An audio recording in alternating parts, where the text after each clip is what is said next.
retirement scheme and pension systems, which would give to the Chinese citizens that are hesitating in buying a car or buying a bike or I don't know, versus saving the money for their retirement, would give some options. Okay, thank you. Commissioner, we haven't heard from you in a little while. This discussion about how to pay for the saving that's required for that and the cost of an aging population certainly has knock-on consequences for your portfolio, particularly in the area of inclusion. How you ensure that adequate provision is made for society as a whole at a time of strain and revolutions. In February, the European Commission adopted a white paper on pensions, which I put forward on the basis of a very long consultation with small and green paper. And I think these discussions in Europe managed to transform the profile of the discussion and the atmosphere, because a couple of years ago, 4 or 5, it was very difficult to sell for any national politician that the retirement age has to increase. And now there is a pension reform in every single member state ongoing, practically no exceptions, and a much more widespread acceptance of linking the retirement age, the statutory retirement age, with life expectancy. If the life expectancy significantly increases, adjust repeatedly the retirement age, and to do more for active aging. This is actually the European Year for Active Aging and the solidarity between the generations.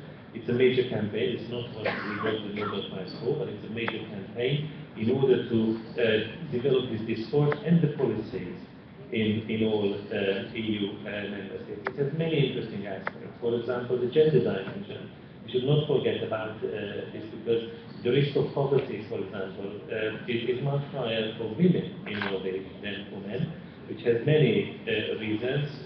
Mainly, this can be found at the period when people are still working and women earn less in the same job. Women work shorter years, drop out from the workforce faster, and spend longer time in retirement. So this is just one example of a very complex situation why in this post-crisis, post-industrial era we have to reshape the social security systems.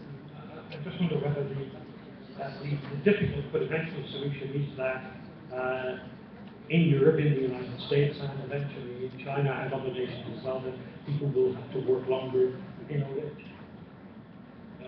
Yes, and then to allow that, we need to invest in the employability of the older workers, mainly by lifelong learning, to doing more as people can at the age of 40, 50 or beyond, gain new skills and remain, maybe not in the same job or same profession, but continue to remain active. And issues like public health, occupational safety and health also can contribute a lot to ensure that people can work longer and thus earn more and save more. But the disincentive to companies to employ older workers is that older workers tend to be more expensive.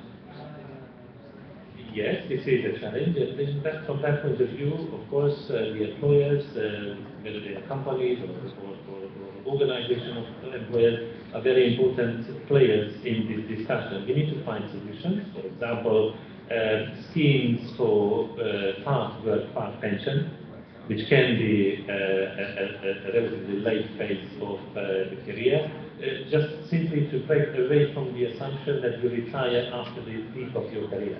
You may retire later than the peak of your career and still have quite meaningful and rewarding activities.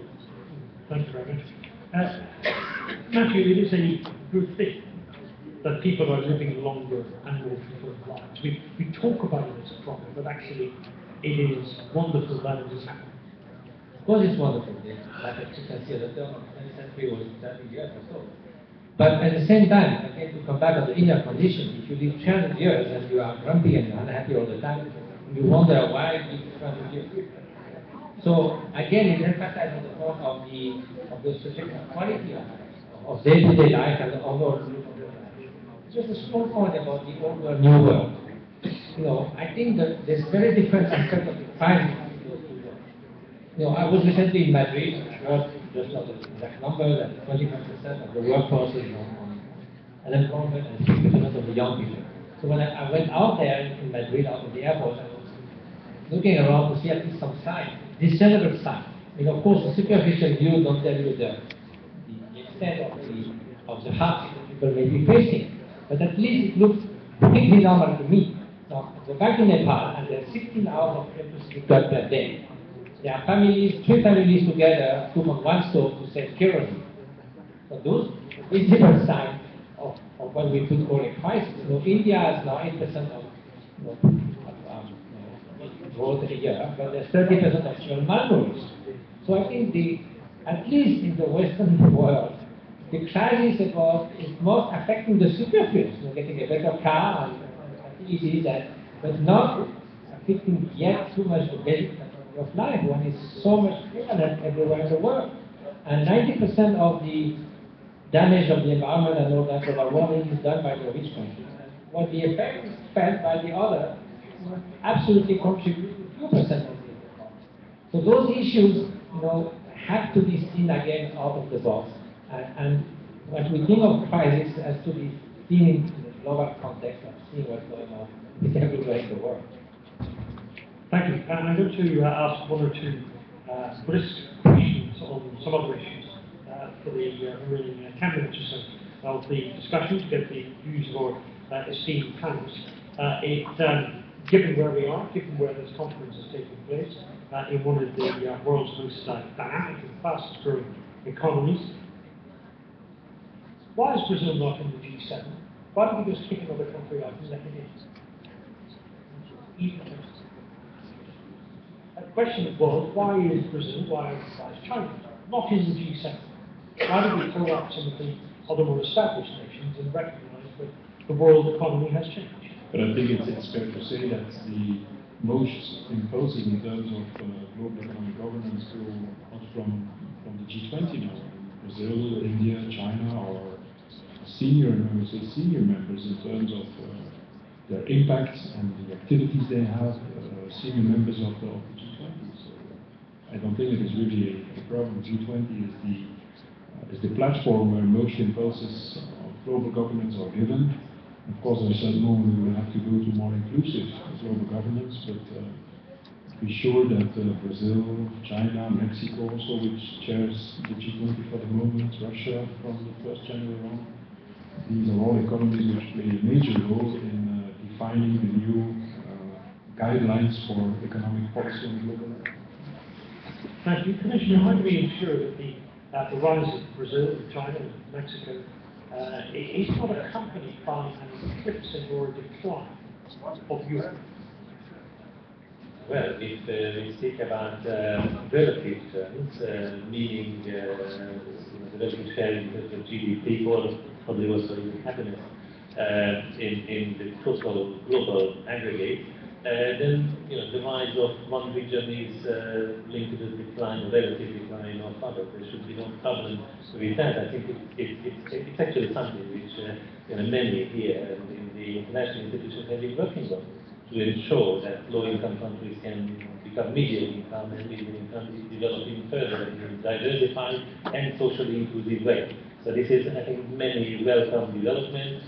What I think should be delivered through G20, Rio +20, and many other similar fora to have good quality of this robust growth, environmentally sustainable and socially inclusive. That's what I would like to mean with that for me. So we make a win-win. Make a win-win situation. I think we have the potential for that. Actually, we see this year that China has become a majority urban population. More people now living in towns and cities in China than in the countryside. That's a trend that other nations are facing as well. How do we manage that process without endangering the well-being of the people who are living in those cities? Well, there's increased frustration in the countryside. And as you know, one child is almost a border of the city, migrants from the countryside. So I think China will definitely face a huge problem with that, and probably to increase the gap of inequality. So I wish they would find a good